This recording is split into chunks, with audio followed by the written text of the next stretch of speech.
Hey there, welcome to Pepper Geek. In this video, I'll show you what a New England-based pepper garden looks like in the month of June. Now, admittedly, June is not the most exciting month for growing peppers, but I wanted to give a realistic picture of what things look like this early in the season, talk about some of the things we're doing in the garden this time of year to help our peppers grow their best, and I'll also talk about an exciting experiment we're running this season. If you're new here, welcome. My name is Calvin, and my wife Crystalline and I run this channel, Pepper Geek, where it's our goal to help you grow amazing, bountiful pepper plants. So let's take a look at our garden this year and see what's going on. This here is one of 4 raised beds we have here at our home, and we decided to grow 4 of the 5 different major pepper species all together in this garden bed. So in the front we have a bell pepper, of course that's from Capsicum annuum.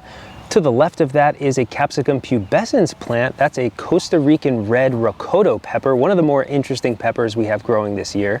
In the center, we have one of my favorites, a red habanero plant. That's from the Capsicum chinense species. This produces amazing large red habaneros that have juicy, sweet flavor, one of my favorites. I'm looking forward to fermenting this to make hot sauce later this year. And back here we have 2 Capsicum baccatum varieties. One is called Ají Cristal, the other is called Ají Amarillo, which I'm really excited to be growing again. It's a really popular Peruvian variety that is delicious for making pastes and hot sauce. The only species that's missing from this group is Capsicum frutescens, and we do have one plant in that species. It's our Hawaiian chili pepper plant that we overwintered from last year, and that's going to be growing in a container because we'd actually like to continue growing that plant as long as possible. Now you might notice something different about these plants. They look a little bit white, almost powdery. It almost looks like some of them have powdery mildew, but that is definitely not what's going on here. This is actually something we've been trying for the first time this year to combat pests. Last year we had a terrible season for beetles. So Asiatic beetles, Japanese beetles, they all ravaged our pepper plants and other garden veggies. So this year we wanted to take a proactive approach, and we're using something called kaolin clay, also known as surround WP or surround kaolin clay. It's essentially just a dried powdered clay that is naturally occurring.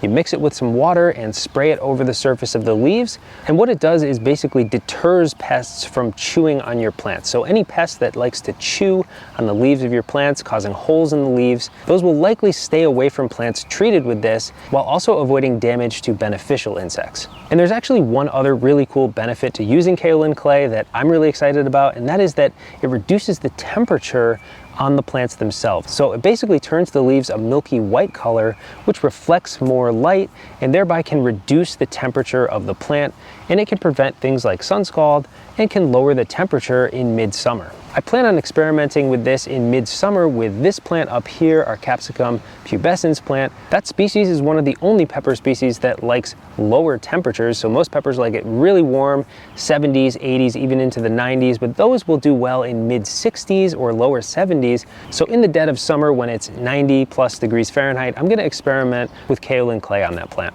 By the way, if you want pepper growing tips in your inbox every week, sign up for our email list. It's free and really easy to do. I'll leave a link down below where you can do that. Let's talk about some of our potted plants. We're definitely reducing the number of potted plants we have this year because we have these raised beds, and we also have an in-ground bed at a local community garden plot, which we'll be showing you in just a bit. But for potted plants, we just have some specialty varieties. This is a Sugar Rush Stripey, which we did say we wouldn't grow again, but it's just too pretty to pass up.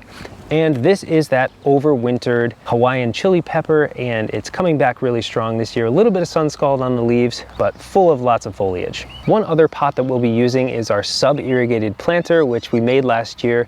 There's a video on this channel all about how I made that. Basically, it waters itself, and you can go away on vacation for 2 weeks and not worry about it. It grew a really amazing pepper plant last year, and I haven't decided yet which pepper to put in it this year, but we'll definitely be using it to grow another monster pepper plant. This is the area most concentrated with pepper plants, but we have 3 other raised beds where we've intermixed a pepper plant here or there throughout our other veggies. So let me give you a quick tour of the garden. Moving to the left of the peppers, we have some strawberries. These are ever-bearing strawberries, so they start producing in the spring, and then they'll produce yields throughout the summer and into the fall. And you can see we're already getting some nice ripe berries in early June, and lots more to come as well. Behind that, we have some nice hardneck garlic coming in strong. I can see the scapes already forming. We'll have to get those off ASAP for harvest sometime in July. Crystalline and I are having a sort of friendly competition this year. I wouldn't even call it a competition, but we're each taking one raised bed and growing what we want to grow in it.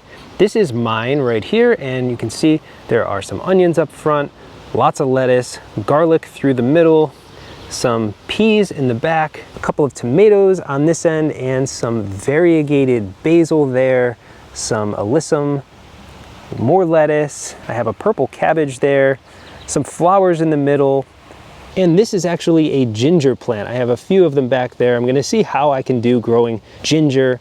I don't think our season is quite long enough to grow ginger properly, but we'll see what we get in the end. You might be asking, where are all the peppers? This is a pepper channel after all. Well, we have a couple back here. These are both cayenne varieties. This one down here got pretty stunted, and I'm not sure exactly why that is.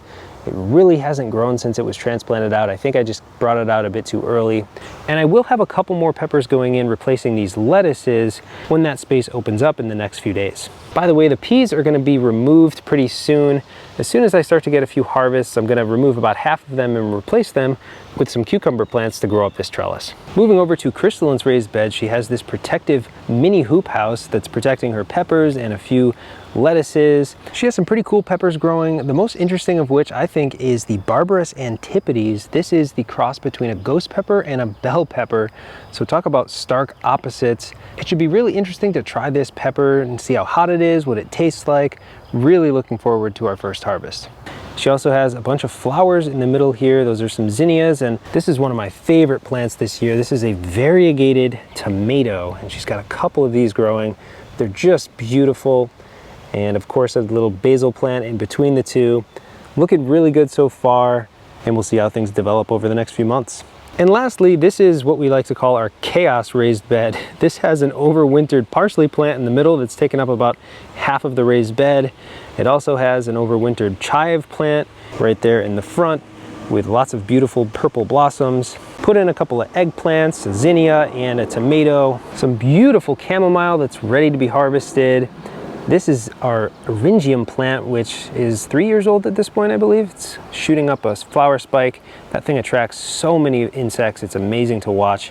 And of course, we have another pepper in the corner here. This is just a jalapeno, which we just love using to make pickles and hot sauce.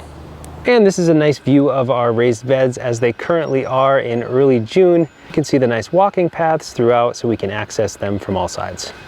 Now I'll show you where the majority of our pepper plants are actually going to be growing this year, and that is in our community garden plot.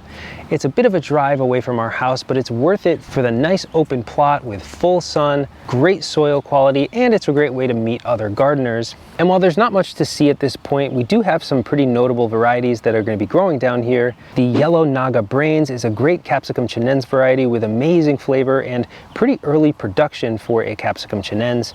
The Ají Monagre, which is a capsicum annuum from Ecuador, a sweet pepper that's great for paprika. And of course, the 3 pepper varieties that come with our growing kit, the Jimmy Nardello, the Big Jim, and Santaka. And down at the garden plot is where we are running an experiment on these 6 jalapeno peppers. And the experiment is in regards to pruning. We've already pruned or topped 3 of these pepper plants, and the other 3 are being left alone. And throughout the season, we'll be taking note of how the plants perform, which are the first to produce peppers, and the overall yield at the end of the season. So make sure you subscribe to our channel so you don't miss that video later this year. There are many more peppers down here that we'll talk more about later in the season, but this is how things are looking for now. Let us know what challenges you're facing this year and what's going well in the garden with your peppers. We're always amazed to see how different the progress looks in different parts of the world. So if you're in Florida or maybe Texas, let us know how big your pepper plants are already in June. Make sure to check back in. We'll definitely do an update later in the season when there are actual peppers on our plants. That's always a much more exciting time of year, so we're definitely looking forward to that. Thanks again for watching Pepper Geek, and I'll see you next time.